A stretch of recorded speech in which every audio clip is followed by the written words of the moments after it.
Right. Thank you for attending today and welcome to this meeting of the Audit and Standards Committee. This meeting is open today, is open to the public.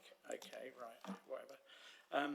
There are two items today that contain exempt information. These items will not be webcast, and any public or press in attendance we ask to leave the meeting for these items. The meeting will be webcast. The recording will also be available for people to view later through the Council's website. It is also possible that Sheffield Live TV will record and rebroadcast this meeting. We have received no public petitions, questions or statements. Can I please request that mobile telephones and other equipment are switched to silent mode so as not to disturb the conduct of the meeting. There is no fire test planned today. If there is an emergency evacuation, please do not run. Please take instruction from the Town Hall staff. The assembly point is Tudor Square. Can I now ask members of the committee to introduce themselves? I'll introduce myself. I'm Tim Huggan, the new chair of Audit and Standards and a member for Crooks and Crosspool.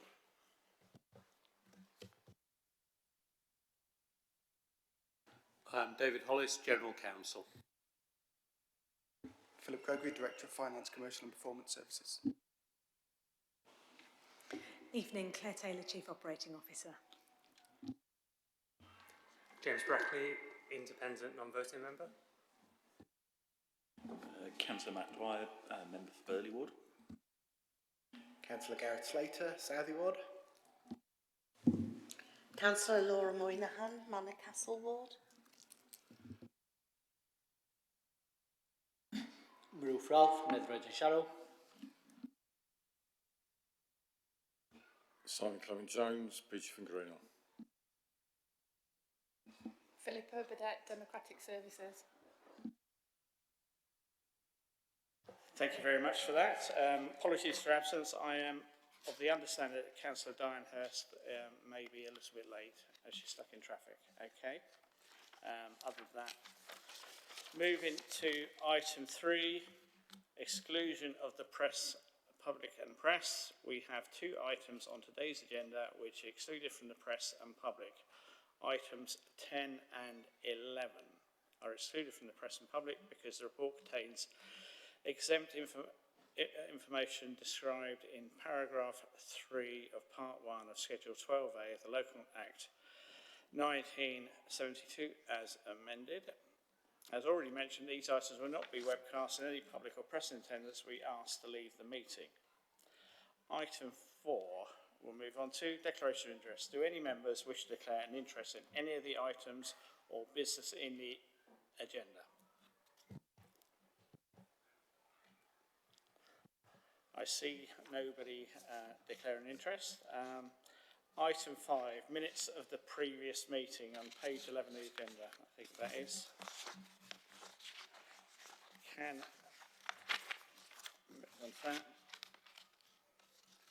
members approve the correct record the minutes of the meeting held on the 24th of April 2025? Do I have any? Thank you. Item 6, public questions and statements. As I've already said, there are no public petitions or questions have been submitted or statements. Okay. Item 7, whistleblowing update. Can I let you introduce yourself and give your presentation, please?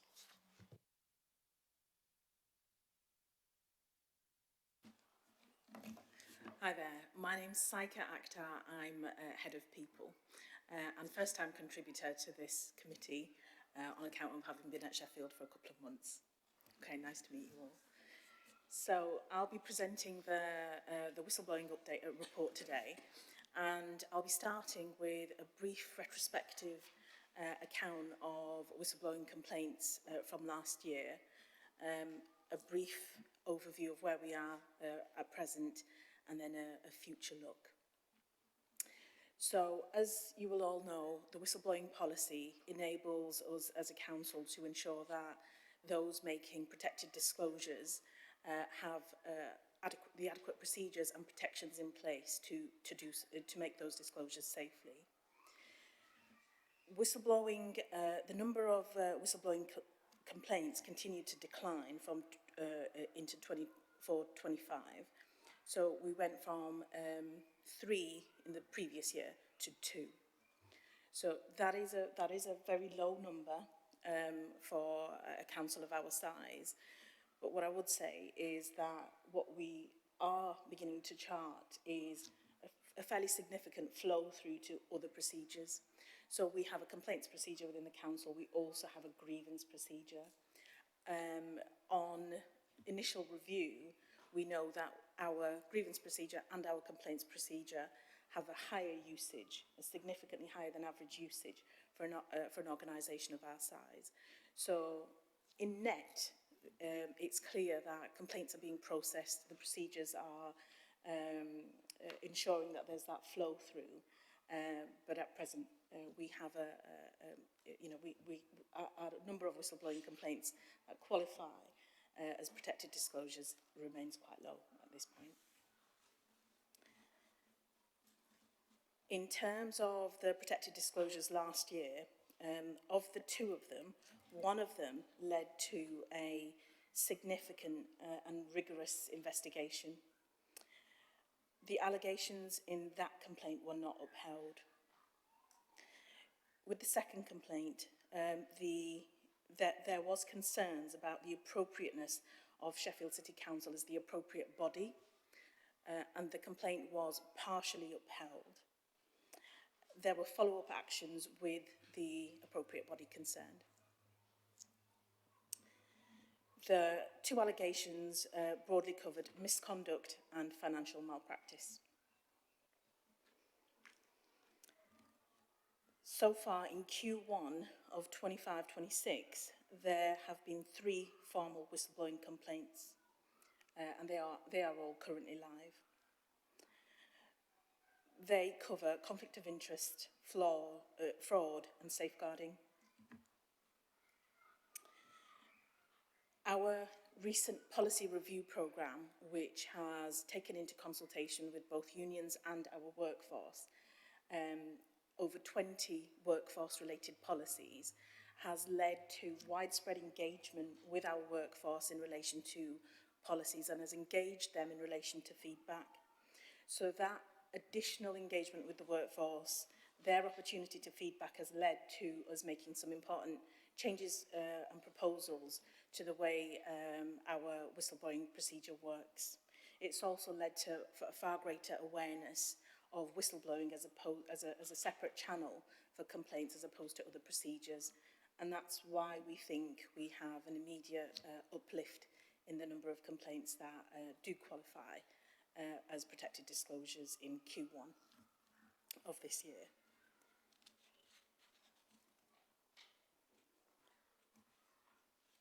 So our policy itself, whilst in the main features it remains the same, we have done some significant work into strengthening the governance framework that underpins it and expanding the number of options for people to access the whistleblowing policy. For instance, we've included trade unions, external regulators and some charity organisations, as well as use our internal engagement platform called Hive. These opportunities give our workforce the opportunity to make protected disclosures with the benefit of anonymity and also support through the procedure.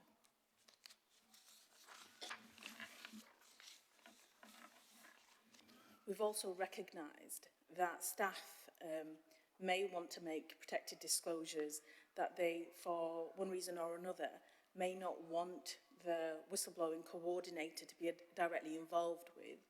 The whistleblowing coordinator is normally the head of people.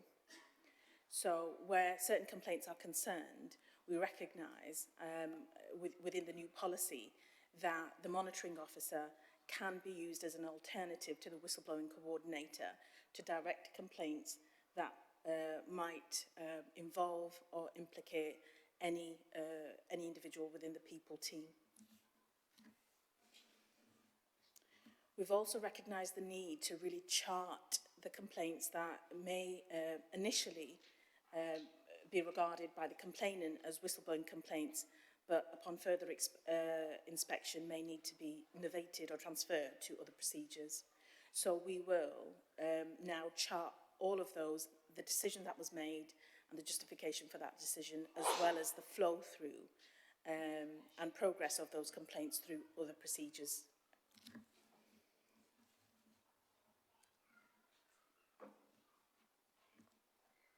As part of our approach to strengthening the governance within the new policy, we've identified very clearly defined roles.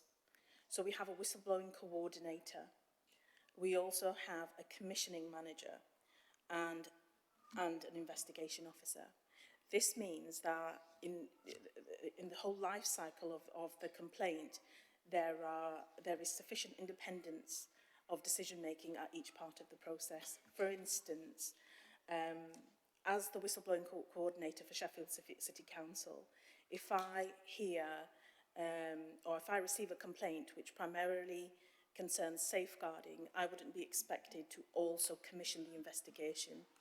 As a non-expert in safeguarding, I would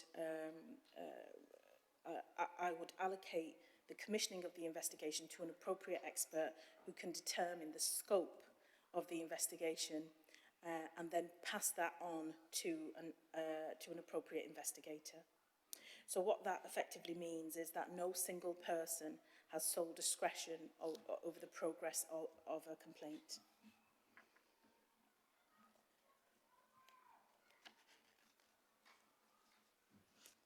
Another key advancement is the oversight and reporting mechanism through the Corporate Assurance Board. What this does is ensures that we really embed whistleblowing governance into the Council's broader assurance and risk management framework.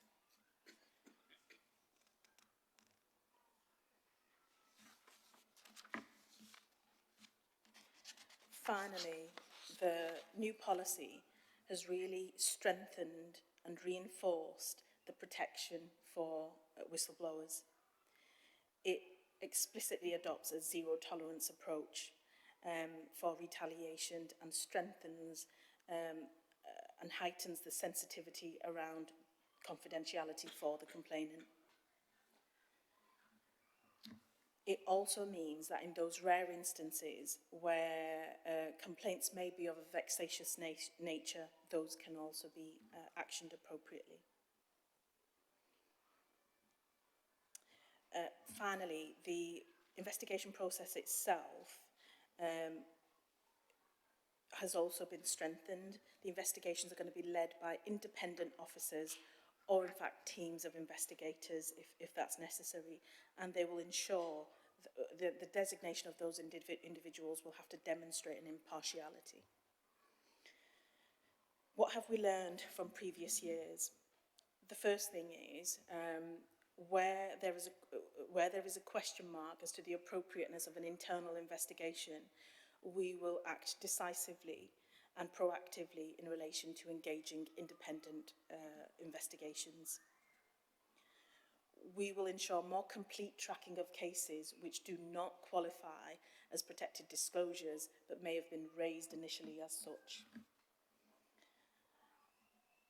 And we will ensure that where there is complex investigations that may progress or cut across safeguarding people and finance, that appropriate protocols are put in place to ensure timely progression through various aspects of an investigation procedure.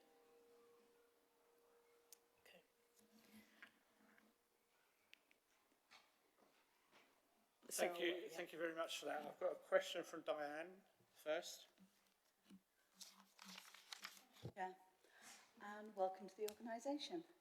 I had 3 questions, but you answered the first one about why the number of complaints would have gone up this year. So it's good to see that the new policy is working. The second one is about what support you give to the managers that might be the subject of the complaints. Because it would be all too easy, wouldn't it, to take them personal, regard them as personal, rather than, and they might be, because these are serious subject matters and deserve to be taken seriously, rightly so.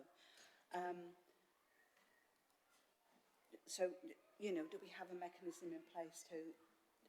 I'm happy that what you've described supports the reporting person, but on the other side of the equation. And us as an organisation, what mechanisms do we have in place to learn from the complaints and to do the analysis if there's any trends that are coming out?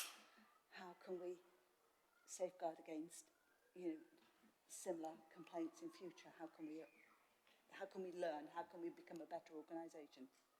Thank you. Absolutely. So to answer the first question, much like grievances, we recognise that managers and a whole range of staff may be subject to complaints which need to be investigated, and we need to follow through a procedure, but we need to do so in a way that doesn't have any appears and can demonstrate its independence. We have a range of employee well-being interventions that we would always offer a manager. Some of those are self-referral based, but where we believe that an individual may be at risk of not accessing interventions that they may need, then their line manager would be notified so that they can encourage them to engage those interventions, either formally through occupational health or simply through encouragement to self-refer. So we have formal occupational health. We also have a comprehensive wellbeing service which we provide to line managers. Now, of course, depending on the sensitivity of complaints, individuals may not want anybody else to know. In those circumstances, the investigating officers would be, and the commissioning officers would need to put in place appropriate interventions to ensure that the well-being of individuals is factored into their considerations.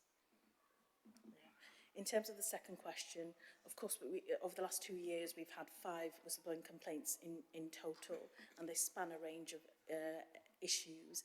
We've discussed how we can ensure that those complaints are, we really do the analysis on those complaints and see if we can determine what lessons need to be learned.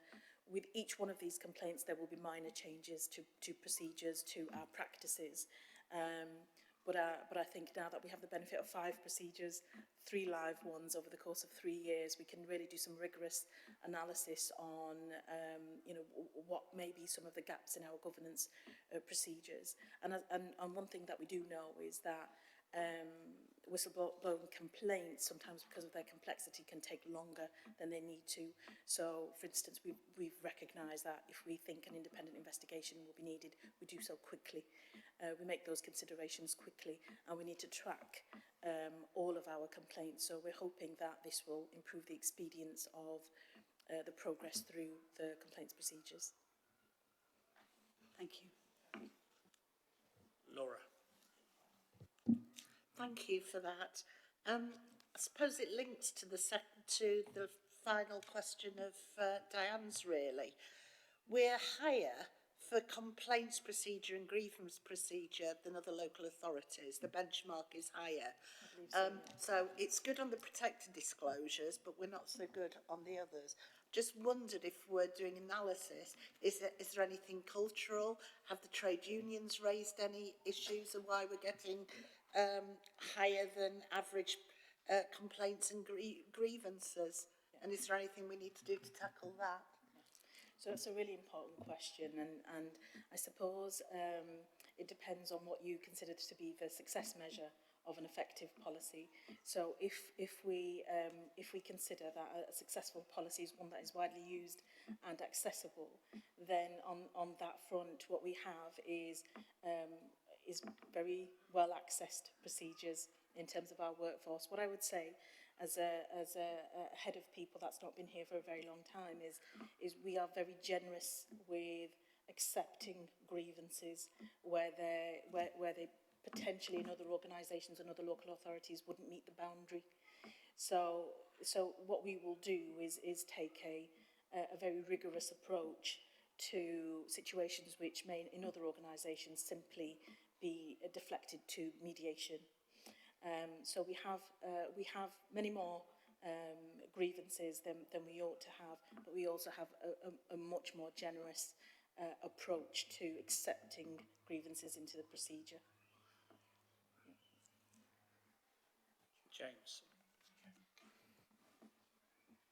Thank you, Chair. And thanks for the introduction and presentation. Just a couple of quick clarification points and then maybe a more substantial question. Am I right in assuming that the complaint not upheld was misconduct and partially upheld was financial malpractice?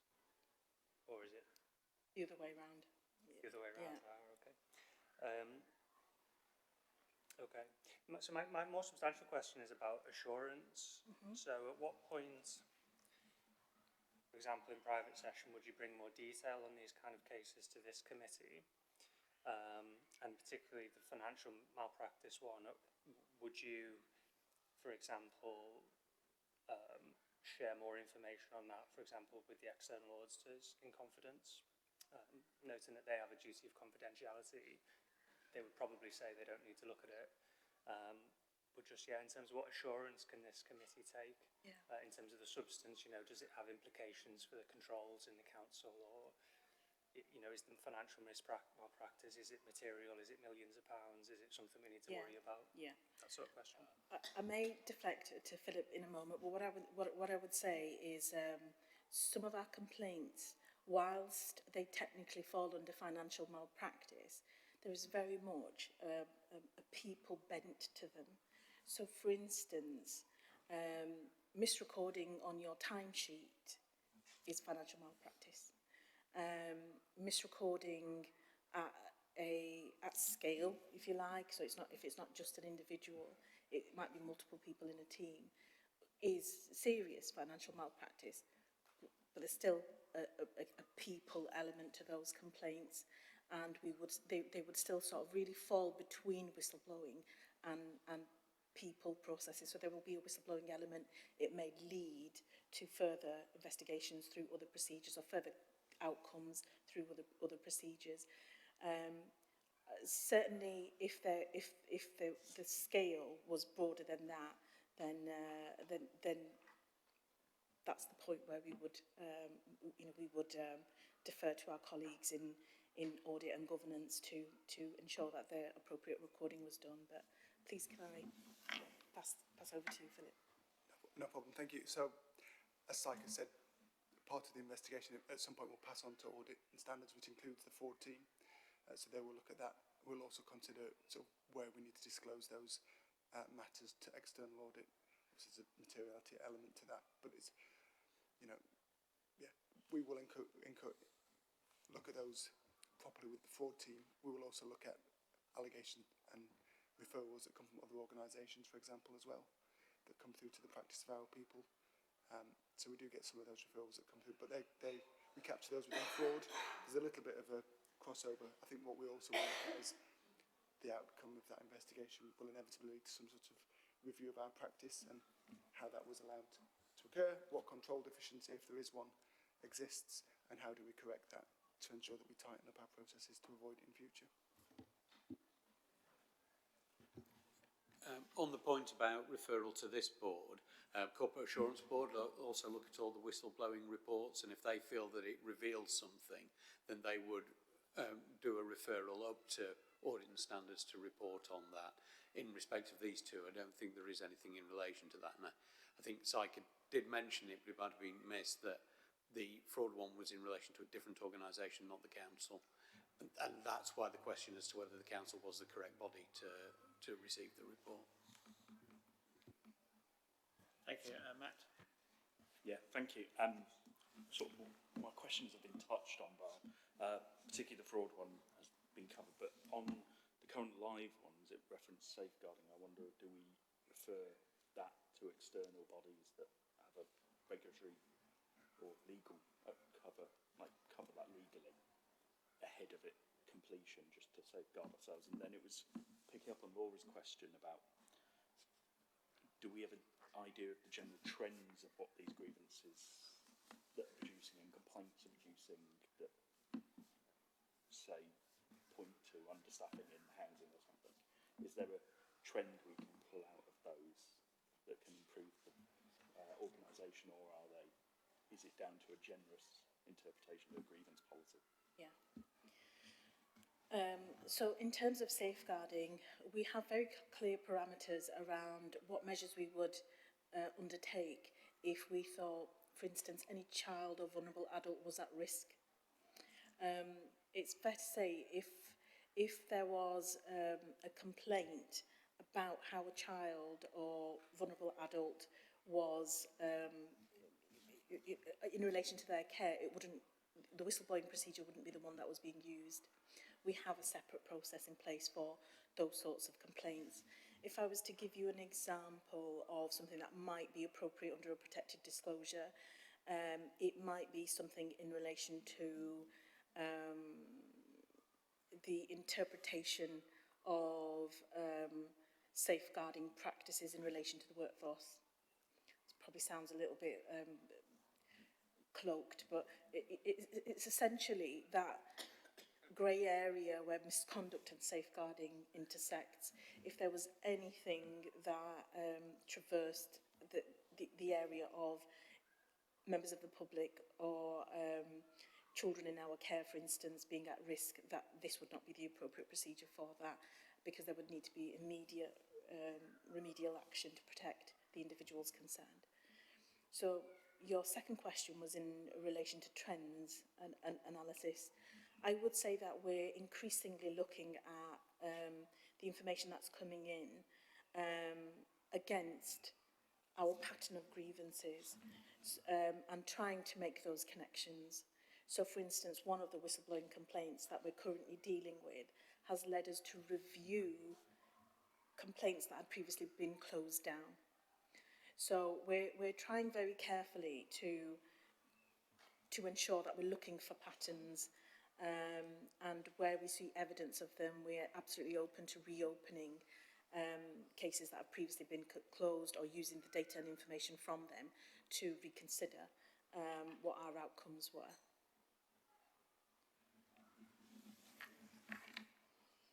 Maroof. Thank you, Chair. Thank you, Chair. Just one question from me now. There have now been whistleblowing complaints around financial nature in the last year or two, and also this financial year. Does this suggest that Sheffield City Council has a problem in either people not being strict with finance, or are there wider issues which we as a committee need to be aware of? So the financial ones that I'm aware of sort of span two areas. One is around spend in organisations that we're not directly involved in the governance of. So I don't know whether it's fair to call them third-party organisations, I don't quite know, but it's not spend that we control, have a decision-making accountability for. The other ones are in relation to pay claims. So this isn't really about our spend, it's about the way individuals may be claiming in relation to salary, and it may be a combination of their understanding of conventions, such as when overtime payments, when they would qualify to claim overtime payments, for instance, or it may be in relation to the number of hours that they did. So although they will fall into whistleblowing when it's slightly more serious than one individual. So that's the kind of broad nature of our of the complaints or the complaint that we're dealing with at the moment. It's so the scale of it, I would say, is low. Yeah. No problem, thank you. I mean, would that then suggest that we need to be more careful in how we're representing these potential whistleblowing complaints. For example, you've now made it very clear exactly what that is, and my question actually doesn't apply around finances then. But if we were aware of that and those complaints were, I guess, more clearly labelled, then from my point of view, that would actually help us greatly. Yeah, yeah. Thank you. We'll take that on board, absolutely. Thank you. I see no further questions from the floor. I've just got one question, Saika, which is basically when you have announced how many whistleblowing complaints there are, how many people start the process but don't continue it, so there's not necessarily a formal complaint? Do we measure that? What, the beginning of the path, or do we end, or is it recording at the end of the path? That when an actual complaint is made, do we record at any level the level of complaints, people that start the process but don't pursue it? So generally, if we recognise that a disclosure qualifies, a complaint qualifies as a protected disclosure, whether the individual remains engaged or not, if we've commissioned an investigation, we would follow it through. That is not contingent on the individual remaining engaged or not. We would follow through an investigation, we would arrive at an outcome. Normally with whistleblowing, where grievances are concerned, people often drop off because they're normally complaints about relationship issues, and those can evolve. Those relationships can be resolved, if you like, those challenges can be resolved. So we do have a drop-off. But where something qualifies as a whistleblowing complaint, whether the individual making the disclosure continued their engagement or not, we would continue with the process and learn the lessons. Some of our whistleblowing complaints are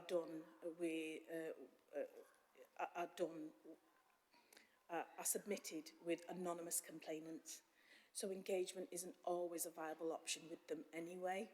What we will be able to do through our Hive platform is have an interaction with those complainants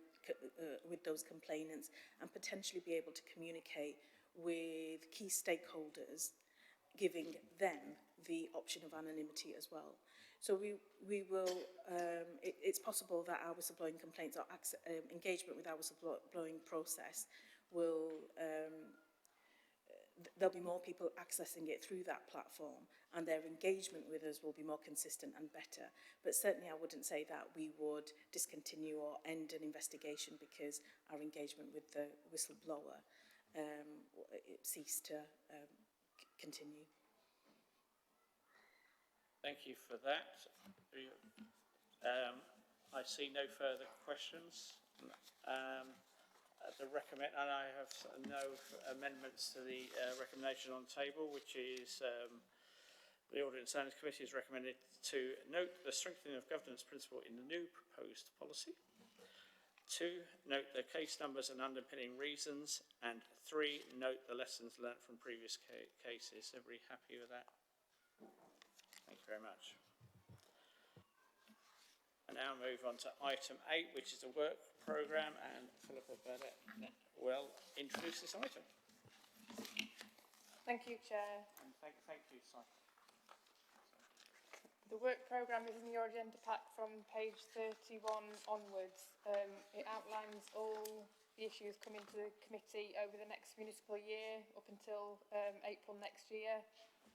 It's your work programme, so have a look at it, and if you've got any comments or amendments, please do let us know.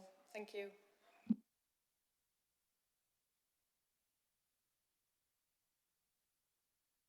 Anybody have any questions or about the work programme? Otherwise, I'll ask the committee to approve the work programme. Thank you very much. Right, item 9, dates of future meetings. The dates of the Audit and Standards Committee meeting have been set for the municipal year of 25-26. However, I'd like to seek the views from the members present on the first start time of the meetings, 2 p.m. or 5 p.m. Any? Thank you, Chair. I would like to continue with 5 p.m. given that the audit committee has regularly met at 5 p.m. for quite a number of years now. Additionally, given that we have independent persons, I think it's very important to hold it at a time where an independent person may be able to attend. So therefore 5 p.m. is a more suitable time than 2 p.m. in my humble opinion. Everybody be happy with that? I notice there's somebody else who's on the South Yorkshire Mayoral Scrutiny Committee, which will be meeting at 2 p.m. on some of those dates, which would then mean that they would have to be rearranged. So if anybody disagrees with 5 p.m. as a meeting in the future, okay, we'll stick with that. Thank you very much.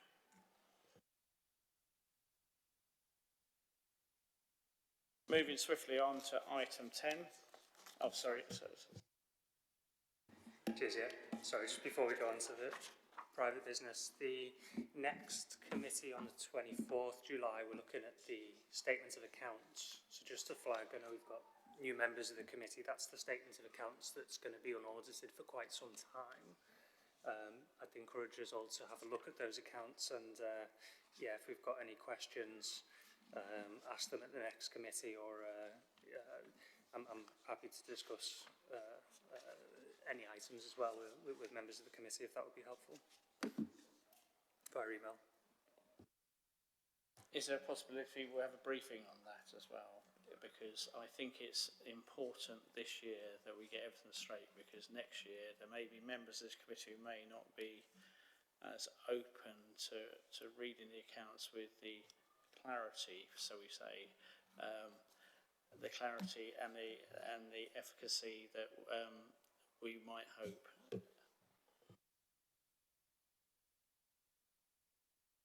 Okay, item 10 we'll move on to. Yeah, have I got to read this out first? I've got to read that bit. As mentioned at the beginning of the meeting, this item is excluded from the press and public before the following report contains exempt information described as in paragraph 3 of part 1 of section 12A of the Local Government Act 1972 as amended. The webcast will now be stopped.